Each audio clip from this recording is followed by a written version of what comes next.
Fox 10 News Now on Fox 10 Extra.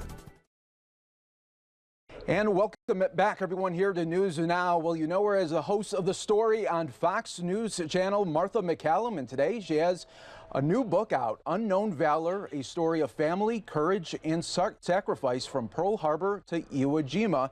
And joining us right now is Martha MacCallum. Martha, thanks so much for joining us here on News Now.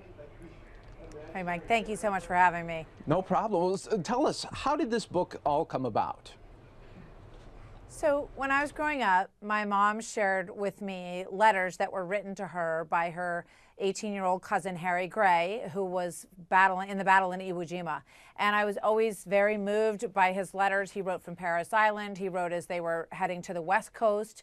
Then he wrote letters from Guam, and then his final letters from Iwo Jima. He was killed there when he was 18 years old. And I was always very moved by these letters. And in the past 3 years, I was inspired to write a book about it, and I thought it would sort of be about him and his experiences. But I quickly realized that in order to tell the story and for people to understand why the Marines ended up on Iwo Jima and why it was such a bloody and brutal battle, one of the bloodiest battles in Marine Corps history, in fact, we had to sort of start at the beginning. So we went back to the home front, Harry growing up, and some of these other men whose stories we uncovered along the way growing up as well, and then taking them through training and all across the country and into the stepping stone process in the Pacific Theater, and then finally their lives converging on Iwo Jima. So it's a lot of history of World War II, a complete picture of the Japanese side as well, and also the very human stories and letters written home by these young men. Yeah, I think those personal connections really come through, and when you're talking about the bloodiest battle there, talking about 36 days, nearly 7,000 Marines killed, and what do you think, what do you want people to take away after reading the book, and also the letters that are in that book about that personal connection? You know, I mean, I think about what Harry Gray wrote home, and he wanted, you know, for all of them, their letters were designed in many ways to not to complain or to whine or to say that they were, you know, uncomfortable, but to assure everyone at home that they were fine. And they weren't fine. They were in the middle of an incredibly brutal battle, as I said. And one of Harry's letters, he writes home and he says, you know, well, there are mortars flying over my head, but don't worry because the foxhole that we've built is really secure. We filled it with sandbags over the top, me and 2 other guys. And he says the chow is pretty good and there's plenty of it. Just wanting his mom at home, she was a single mom, a widow, wanting her to feel that he was okay. And I think it's just so touching that these young men worked so hard to sort of put everyone's minds at ease when they were in the middle of such a difficult battle.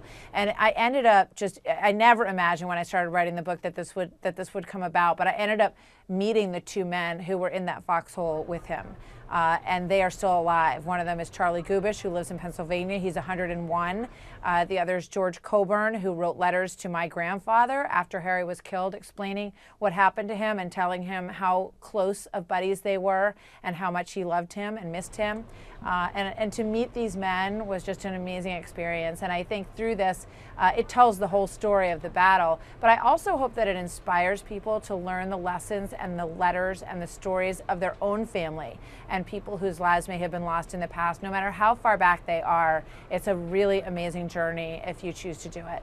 Yeah, truly American patriots, and so glad that you were able to really, you had the dream about writing the book, and then it seemed like as you were writing it, it opened up new portals to go along. Like you said, you met the 2 men, and that must have been remarkable on its own right.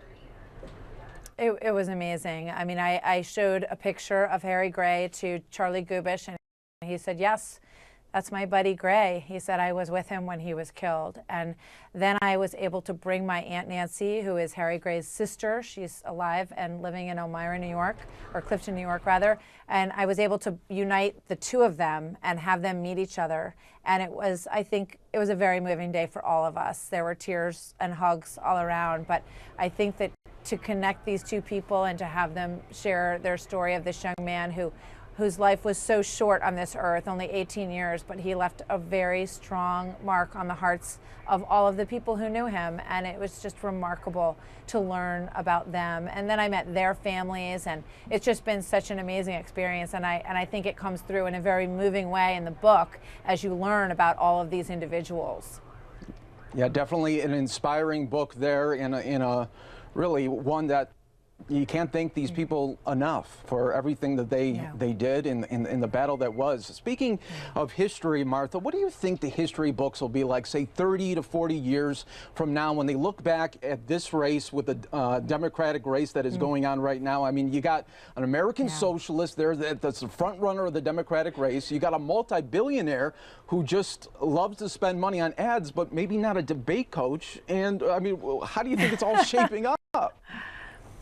I mean, it's fascinating. I remember when Bernie Sanders was, the senator from Vermont and mayor of Burlington originally, and it was sort of just an interesting thing that, there was a socialist who was in politics in Vermont, and to think that now he is the lead candidate of the Democratic Party is very striking. It tells you a lot about where we are as a country right now. And I think that if Bernie Sanders does succeed and becomes the nominee of the Democratic Party, we're going to have an epic showdown between the principles of socialism and capitalism in this country that will be something to watch. And I think, even in the recent days with his comments about Cuba and China, we're seeing more and more of his perspective. And I think that's fair, and everyone has a right to run.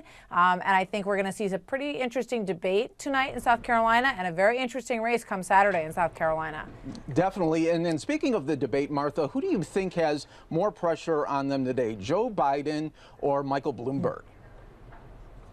You know what? I think Joe Biden, Michael Bloomberg, Bernie Sanders, Amy Klobuchar, Pete Buttigieg, they all have a lot of pressure on them to do well in South Carolina. For Joe Biden, it could be make or break. I mean, he has said all along that he was going to win in Iowa, win in New Hampshire, win in South Carolina.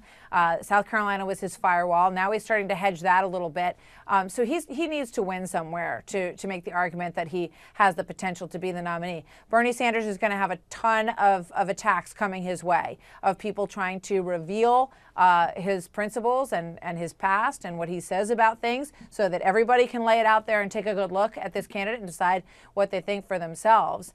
Mike Bloomberg did not have a great first at bat in the debate in Nevada, so he's got to do a lot better tomorrow night. I think it's going to be a little bit of a relief for him that a lot of the pressure will be on Bernie Sanders. It'll give him an opportunity to give people a second look at him. And for Klobuchar and Buttigieg, Brett Baer and I are going to do a town hall in Raleigh, North Carolina on Thursday night with Amy Klobuchar. She wants to be the alternative to Bernie Sanders, and I think that's a lane that is still open. So watch the two of them. They tend to kind of go at each other a bit too. So it's going to be, I think it's going to be a fiery night. Oh, yes, it will be. It's amazing how this has all come about. I mean, when you think about it, last year when Joe Biden announced that he was running, it almost seemed like everyone thought, oh, yes, he is going to be the nominee. And now it seems like he's fighting just to stay alive. Yeah. I mean, he's run twice for president before and has not done well. He, does not do well when he is the lead candidate. He obviously ran on the ticket with Barack Obama and was vice president for 8 years. He was a longtime senator, longtime congressman from Delaware.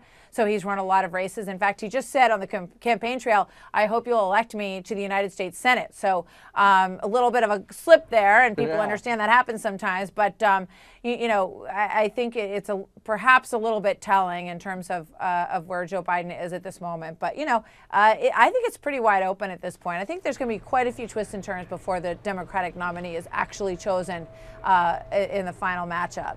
Oh, yeah, it's definitely not done yet. And Martha MacCallum, we truly thank you for all of your insight and the knowledge and the research that took to make the new book, Unknown Valor, out today. A story of family, courage, and sacrifice from Pearl Harbor to Iwo Jima. Martha, we appreciate it. Thank you so much. Great being with you. Thank you. Have a good one. After the break, continuing live coverage on Fox 10 Extra.